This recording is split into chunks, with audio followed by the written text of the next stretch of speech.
Hello, and welcome to another episode of the Profit Minds podcast.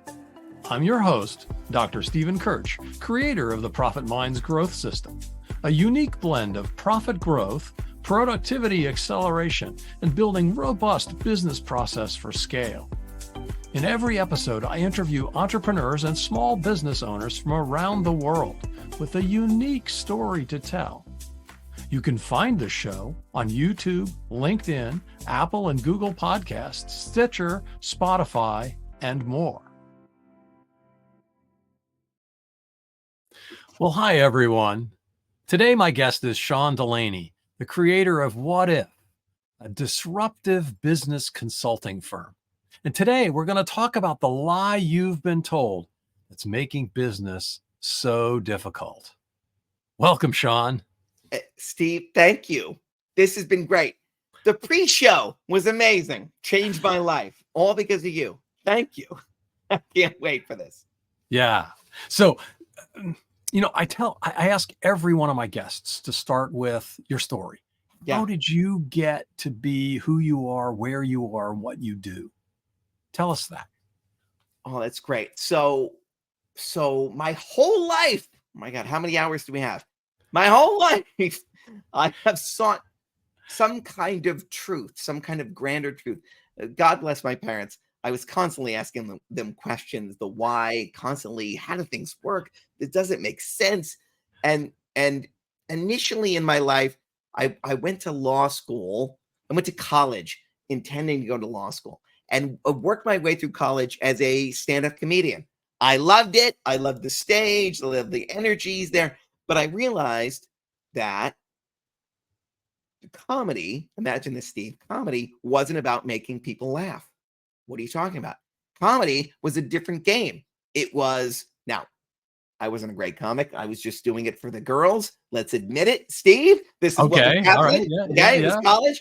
But I realized that it wasn't about making people laugh. It was about politics, and there was theft of IP and all kinds of energetic dynamics that I didn't think were a part of the game. And I said, the game I think I'm playing is not the game that it is. But that's okay, because I'm going to go to law school. I'm a philosophy major. I'm studying things like truth and justice, eternal concepts that I'm playing with, okay?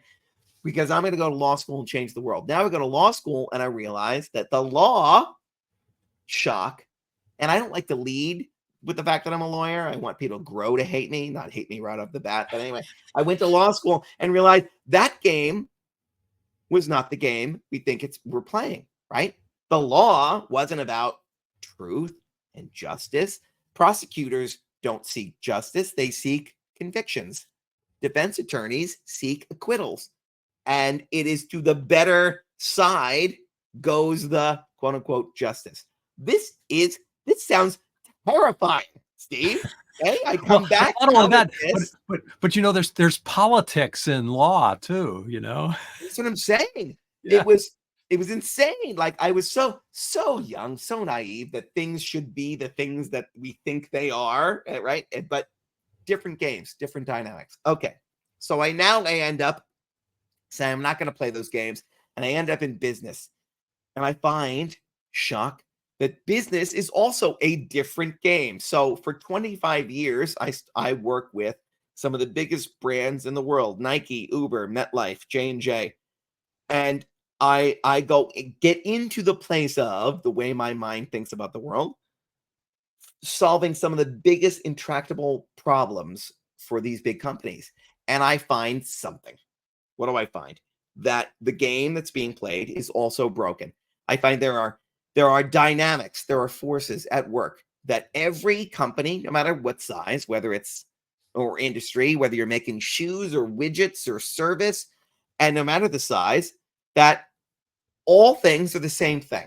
And so I distill everything down to the essence of what they are. So business to me was just a value exchange between individuals. That's it. Yep. That's it. At its basic. So everything after that, Steve, is people trying to overinflate their own importance by creating disciplines and thought centers of thought around what they do to make themselves more important, right? So around the time, so here comes the lie, okay, that business is complicated. These big giant businesses for entrepreneurs are things we should aspire to. Well, if Nike is so big, they must have all the answers. And the truth is, as you know, there's a lot of institutionalized nonsense that happens to make that machine work. But to the point that it grows to be that kind of machine, and you take the people out of it, then the game starts to get skewed because people want to work with people. No one wants to work with a machine. They want to work with people. Okay. So I start seeing that there are disciplines that have metastasized over time. And so there's strategic planning, and there's project management, and there is marketing, and there is sales. And sometimes these disciplines work together. Sometimes they don't. Certainly in big business, and you know this. And the disciplines become fat. They become wide because at some point around the industrial revolution, businesses started to grow so big that the individual couldn't hold down the culture, couldn't see everything. You know, in the Middle Ages, you had a bakery. How did everyone know your muffins were good? Well, they smelled the fact that the muffins smelled good. Okay. How'd you hire people? Well, I'm going to hire the cobbler's kid. Why? He doesn't seem like a screw up. We see him in church. He's there. We're all in the community, right? We can lock this down.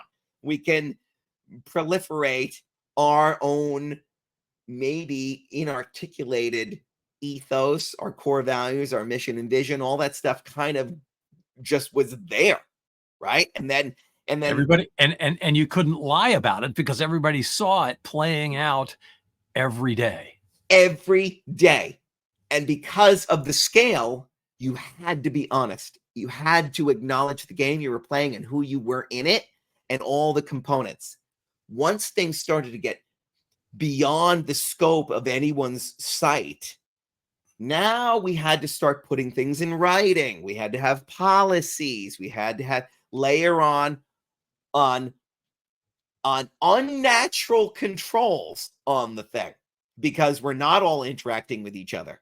I might work in Jersey City and never interact ever face to face with the person in Detroit. I might never shake that person's hand and know who they are and know that I can really rely on them to row the boat in the same way that I do. What an unnatural thing we've created. And now it's not me working for the benefit of Phil, because I may never ever see Phil. So now what am I working for, Steve? I'm working for the Golden Arches, the swoosh. I'm working for the company. You're working and for the company man. Is not a person. You're working for the man. And so now I don't feel comfortable because the machine can do whatever it wants to me. And I don't like that. And as human beings, I don't feel a part of my tribe anymore. And this is how then, so what do? We're not meant to work there. So what do? So I'm going to find alignment somewhere with my team, with the Northeast division, because we're better than the Southwest division. And now we have competition, right? In a company.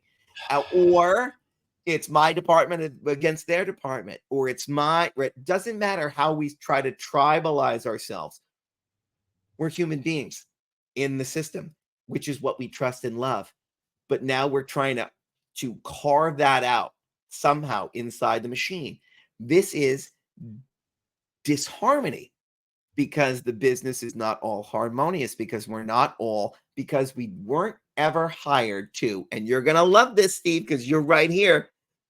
I wasn't hired for my belief in things. I wasn't asked what about our core values do I love? Hey, Steve, we've got 5 core values here at Whadif. Which one of them do you aspire to? Which one of them resonated with you? Which one do you want to play with?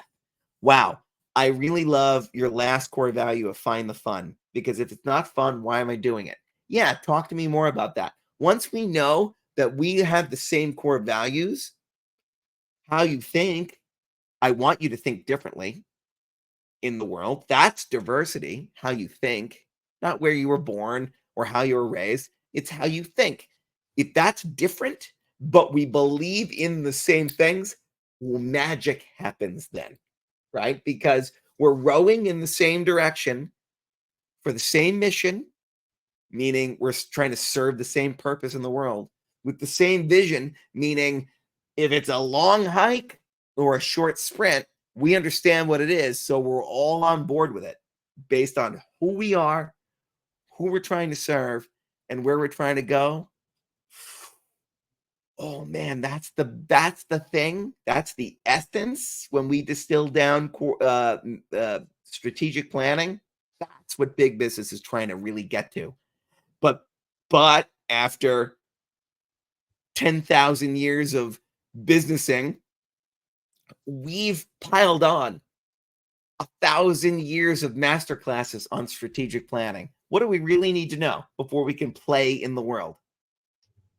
Do you believe in some of the same things? Like, Steve, if I know you value loyalty like I value loyalty, I think we can play in lots of places in the world.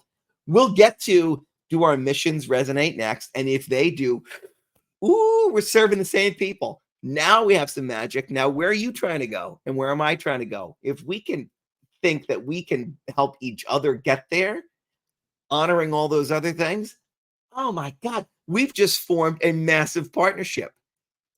This is the essence of strategic planning. No? Yeah, no, absolutely. Okay. I love the, let's make sure our core values are aligned. Yes. Because skills can be taught, right? You can teach almost anybody anything. Yeah, that's okay. Some people have a predisposition to learning certain kinds of things better than others, but by and large, you can teach anything. Yeah. But if your core values aren't aligned, then it's like mixing oil and water. It won't work. You can't teach somebody their fundamental core values. I can't teach you to, when a big opportunity comes, to not chase the shiny object first. I can't teach you to value time spent versus money gained. Like, you're going to be somewhere on that thing, right? To your point, I can't teach. You can't, if you're going to have we need to be ethical conversation 20 times with someone, like, that can't be a thing. We either show up being ethical or not. We're going to teach you. I'm going to teach you how to make the widgets, pull this, do that. Oh my God. By the way, don't harm anybody or steal any money. That can't be a thing, right? To your point. Yeah. And we knew this. That's why you hired the cobbler's son to work in your bakery, because you knew he was going to rip the place off. But we need to articulate that more as we have access to more people, infinite people in everywhere, in every way. We need to be more defined. Yeah. I love it when I hear people go, well, I can't. I say, well, you have to put your core values in your job descriptions. You should tell them, here's who we are. It's the connections between the disciplines where all the value is. Yeah. That's the main thing that we teach. So, okay, you have your core values aligned. Are they in your job descriptions? Well, no, really, we don't want to, because we don't want to be off-putting. What do you mean? Well, we want to get 100 applicants. Why? How many jobs do you have open? One? You want 100 people for one? I'd rather you have 2. Like, narrow it down. Say, This is who we are. This is who we're going to be. This is how it feels. Do you like it or not? You should get rid of the people who shouldn't apply by being exactly who you are, because in the end, it's going to be exactly who you are, and you want them to fit in, right? So how do you translate that into the interviewing process? So you lay that out in the job description, right? In the job ad, right? And Yeah. Absolutely agree with that. I mean, I've talked to a number of my clients about putting what makes your company unique, what makes it so people like working for you. right? Put that in your marketing for your job. You want to treat it like a marketing thing. Yeah. Right? You want to convince people that your job is better than any other job out there. Right. So how marketing. how do you put the values into that interviewing process? So beautiful that you mentioned marketing. So marketing, we call it ubiquity, being everywhere your constituents expect you to be in the way they expect you to show up, right? Yeah. So is it dissonant in your message? So, but every interaction with the world outside of your company, every interaction is marketing, is sales, is procurement, right? It's everything. Yeah. So we say if you're putting something out there in a job description, this is marketing who you are, and so it should align with the look and feel of what you are inside. So let me give you an example. I had I won't name names, but I had a trucking company. They were a last mile trucking company, and came to them. They had a problem where they just couldn't have somebody in that kind of chief of staff role managing the floor. People kept coming in, going out, coming in, coming out. So I said to them, well, what are your core values? And I got this flowery language. And I said, who wrote this? And they laughed. The business owner, he said, yeah, I had some consultants come in here. I said, yeah, I know, because this isn't you. So why did they write this way? Well, it was very appealing and blah, blah, blah. Okay. And so they were talking about their core values in their job postings, but the people they got came in, they were very nice. They were prim and proper. And then they were thrown onto a floor of a trucking and fulfillment center warehouse kind of environment, and they kept burning out. And so I said, all right, talk to me about what are some of the things you say and do. So this guy was like, well, I get a phrase I use all the time. What is it? He's like, I'll clean it up I won't work blue on your show. I don't know who's listening, but he was like, own up, F up. And I go, okay, what does that mean? He's like, own up, F up. Like, if you screw up, you better be the first one that owns it. Like, if you F up, own up. That was it. F up, own up. If you screw up, own it, and then you fix it. Great. I go, is that anywhere here? He's like, no, I said, that should be one of your core values. Because it is one of your core values. It is. It's not it should be. It is. It just needs to be on the list. It is, right? So now he rewrites them back to who he is and what he says.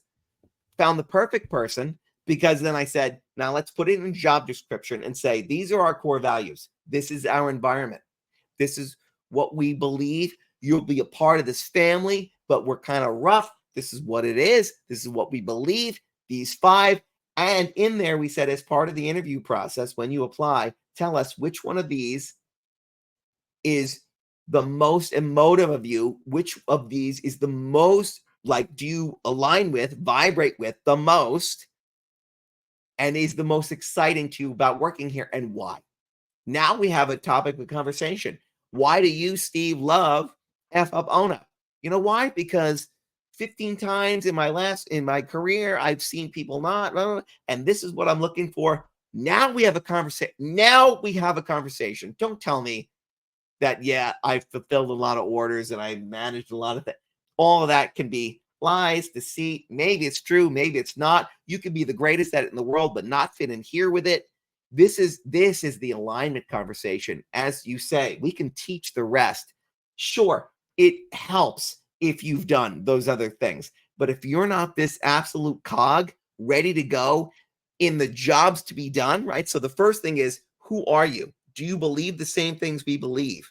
And then here, it's not a roles and responsibilities kind of thing. It's, these are the jobs we need to be done. I'm not going to tell you how to do them, but I've got to get parcel A from parcel B. I'm not going to ask you if you know how to push it through this system and do these other things, because those are the cogs and we can adjust those. I want to know, are you somebody who knows how to do this to this? Take knowledge to create courses, take materials to make widgets, do the jobs that must be done. Have you done them? Or why do you think you can do them? Tell me why, right? And that might be experience, referrals. I think I just really know it. I'm open to anything. Like, tell me how you fit in and how you can be on this mission with us. But tell me why. What do these core values resonate with you? What about our mission lights you up? And have you done? Give me a story. I'd rather have a story about why this mission lights you up. And what about this vision? Is there something you can do to accelerate this vision? If so, great. If not, okay. But tell me that too, because I want them thinking about their values, the mission, and the vision, and how they can help it. From day one, I want them thinking that. Not, we've got a job and a paycheck. Can you do X to get Y? That's asking, can you click a button and get a pellet? I'm training pigeons. I don't want pigeons. I want playmates. I want people who are going to play with me and make this vision happen. Right?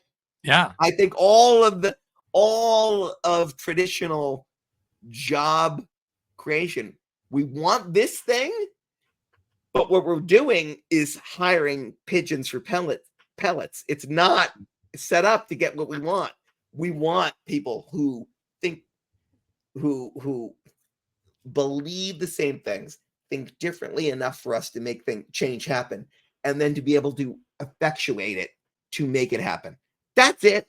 That's all we want when we distill it down to the 20% essence. Well, and the other piece of it is those are people we're going to like working with. We're going to love it. It's not going to feel like work anymore. It's going to feel like play. But it's part of our tribe. I mean, we are social creatures. And, you know, when we were all living in a cave, we all shared certain values. Yeah. And that was essential to our survival. You're only in the cave if you cave like we cave. If you're the guy who's leaving his rocks all over the place and the ashes from the fires all over, he's making a mess. Dude, you don't cave like we cave. Eventually, that person's out of the cave because we have our nice ecosystem. And then we're all going to hunt together. Are you on the same page with us? I don't like hunting. I like farming. We're hunters. There's farmers over there. We're hunters. And I'm not saying right or wrong for anything. Yeah, but it's not. Are we rowing in the same direction? Yeah. Are we on the same mission? We got to eat. So we're all on the same mission. It was easier to understand it when you were in the cave. And are you going to hunt or not hunt? Because we gotta eat. It's the same. It was so beautiful and easy there. And now, as humans getting smarter and smarter and more and more sophisticated, we've really complicated the energies and the essence of what we're trying to do when we build a business. And we're looking at the Nikes and Ubers of the world as entrepreneurs saying, well, we need to have 15 levels of strategic planning. No, we don't. Right? We need to have an HR system that looks like that. No, we don't. We need to have project management that looks like that. No, we don't. Project management is just a strategic allocation of the limited resources we have in order to effectuate a change. What is that change? Is it on the line of our core value stream on delivering value to people or not? Is it us change or them change? Very easy when you distill it down and take a minute to think about the energies and the things that we're doing in the world. And if we look and try to be these other big institutions that are making those things look easy by throwing $20 million at a department with lots of people that you don't have, like, what is the essence? Because there's a lot of waste there.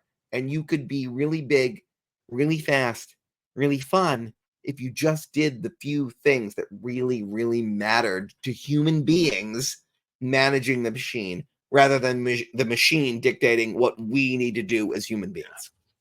Yeah, I love that. So Sean, yes, do you have a free gift for our listeners?